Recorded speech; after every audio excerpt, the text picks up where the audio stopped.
Well, we are to our point where we have a special message to you guys today. Our special message time. Hopefully, you're finding this as an enjoyment. I know that everybody that I've reached out to has been happy to send you a message, and they have really enjoyed it. So, hopefully, you enjoy your message today. Your message comes to you from Miss B. Let's see what Miss B has to say. So, your special message from Miss B. Hi guys, it's Miss B. I hope you guys are doing really well. I miss you a lot. Just a little update on myself. I've been spending a lot of time outside.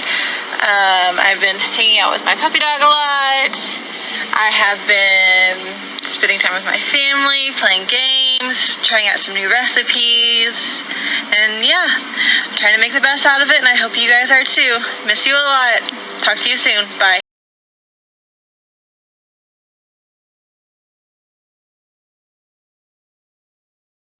Alright guys, we're starting chapter 5, Cam Jansen.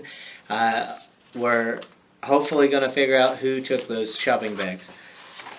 The guard was talking to a woman in a blue dress, but as Cam and Eric walked closer, they saw that the woman was wearing a brown hat. She didn't have brown hair, and there were no flowers on her dress.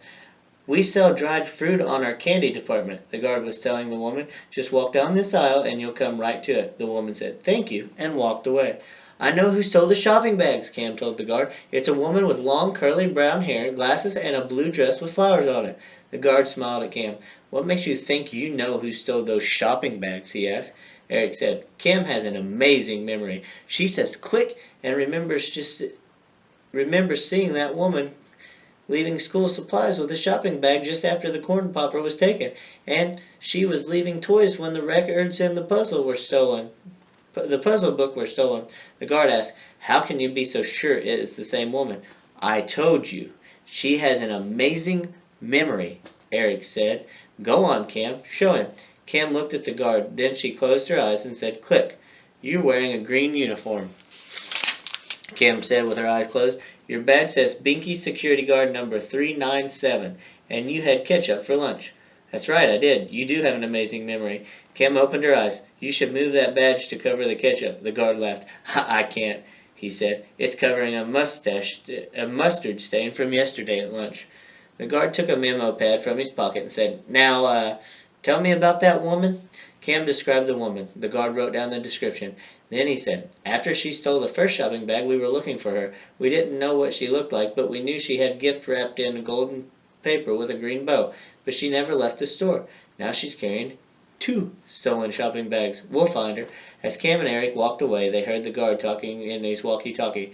He gave Cam's description of the thief to the other store guards. "They'll catch her now," Eric said. "Let's hurry and get the notebooks, pencils, and things. I have to be home in time for supper."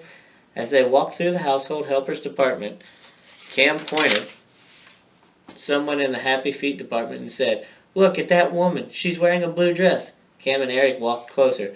There were flowers on the woman's dress, and she had brown hair. Cam and Eric waited for her to turn around. When she did, Cam looked right at the woman, blinked her eyes, and said, "Click!" "She's wearing glasses," Eric said. Cam closed her eyes and said, "Click!" again. "That's her," Cam said as she opened her eyes. "Let's go." Eric walked closely behind Cam. He whispered, "Why don't we tell a guard?"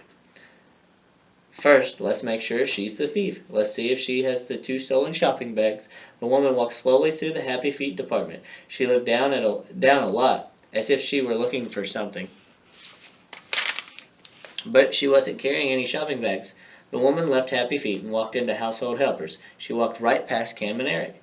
"I don't understand it," Cam whispered. "She was there whenever a shopping bag was stolen. I was sure she was the thief." "Well, she didn't have the shopping bag, so she's not," Eric said. "And we should tell the guards not to stop her." Cam and Eric walked into the Household Helpers department again. They saw the very tall guard and walked toward him. They planned to tell him that the woman in the blue dress was not the thief. The small boy was still in the guard's arm. The guard hadn't found the boy's mother. Eric stopped. He looked at the tall guard. Eric rubbed his chin and said, "I just remembered something, and I think I know where that boy's mother is." Cam and Eric walked up to the guard. Eric pointed to the front of his own shirt and asked the boy, "What is this?" The guard and the boy looked down at Eric. Eric pointed to his shirt again and asked, "What is this?" "Dirt," the boy said. "Dirt. You mean shirt, the guard said. Your mother isn't buying dirt, she's buying a shirt. The guard took big, quick steps as he walked to the clothing department. Cam and Eric followed him. How did you know dirt meant shirt? Cam asked Eric as they walked. That boy reminds me of my sisters. When Donna and Diane were little, it was hard to know what they were saying. D's was keys, and Google was bottle. The guard walked past the men's shirts, neckties, and pants display. And then, as he was walking past a table covered with sweaters, the boy called out, "Mama!" "Andy," a woman answered. She ran toward him. "Where have you been? I've been looking everywhere for you." "Mama!" "Thank you so much," the woman said to the guard as she took the boy in her arms. "Mama!" "Don't thank me," the guard told her. "This boy told me where to find you." "Thank you," the woman said to Eric.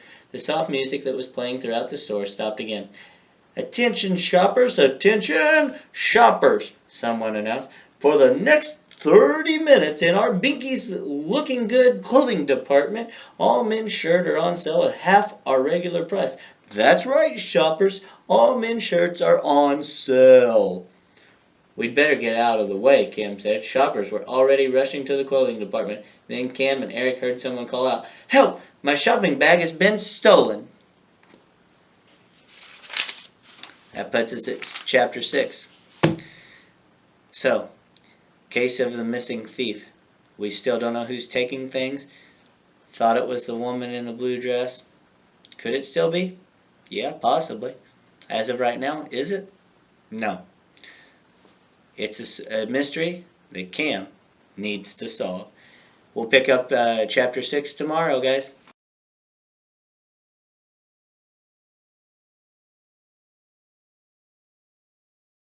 We've covered all our subjects today.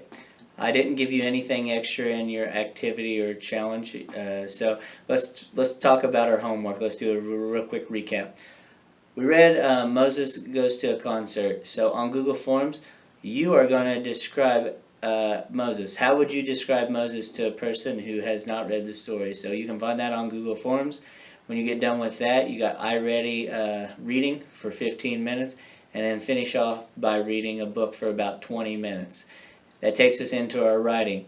We focused on poems and using our feelings to write our poem.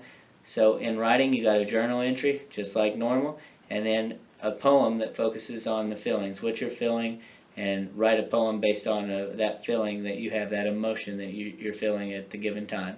In math, we talked about measuring, kind of showed some examples. However, I'm not going to ask you to measure things right now because I don't know if you have the appropriate tools. So in measuring on Google Forms, you will have a few questions that you can go back and watch today's lesson, or you can even watch some lessons from yesterday, and you can find the answers to those, or to the Google Forms on there. And when you get done with that, you got Zern for 15 minutes, and you're going to wrap it up with Prodigy for 15 minutes. And then finally, your activity and challenge. I'm saying that art is our activity today with the challenge of drawing a Walt Disney character. What a day, guys. We got through all of our subjects: reading, writing, math, activity, and challenge. I threw out a special guest. We had an interview with Sir Knox, and again, that wraps it up. Hopefully you've been getting your work done. As for this day, it's day 11. Get your work done. Enjoy the weather. Go out and have some fun. Mr. Elliott is going to see if I can be a good basketball player. Like I say, guys, that's a wrap. See you later.